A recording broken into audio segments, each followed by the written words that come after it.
Nambagngal daw tayo aming kaabsat para iti Bible of knowledge of the day tayo ay ito Job 23 verse 10. Una ti Biblia, but he knoweth the way that I take, and when he hath tried me, I shall come forth as gold. So dito kay statement ni Job kaabsat nga amo tayo ni Job ket serve with the one that feared God.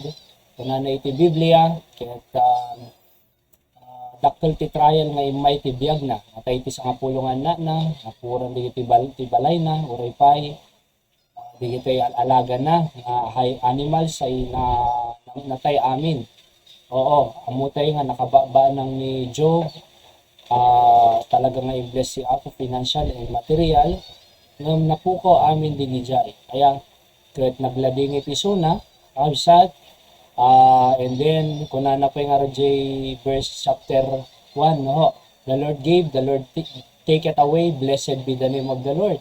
So, nga po Diyos ng tad amin, kanaba nang ko, sa pulungan na, minala na, kaday dahil tinaganti apo ko na. And then, dito may isang statement na, iti 23 verse 10, kuna na, amo niya po Diyos aming mas pasamak kanya, aming alas-lasati. He know it the way that I take. And then when he had tried me, kunan, I shall come forth as gold. So positive iti panangawat ni Job, kadi trials nga imapay ti biyag na, iso nga it shall come forth as gold. Kas lang ti may isa nga gold, damor nga lumaslasat ti apoy, ay agparparang DJ talaga nga value na, DJ pinaka precious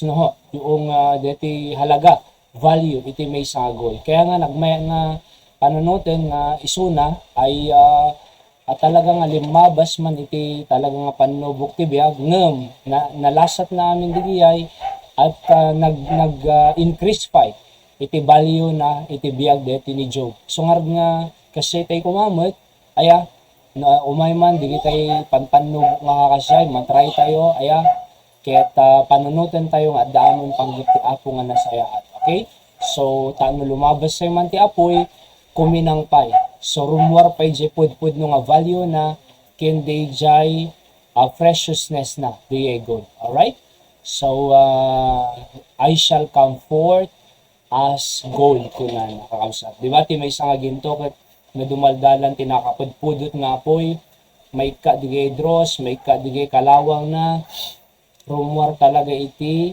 kinang na, kinday jay, ket na rumwar di talaga nga kinang na, nga makungko na, aya, ket nangingina value na. Okay?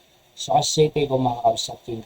Alright, so ito ti Bible knowledge of the day tayo tatangag.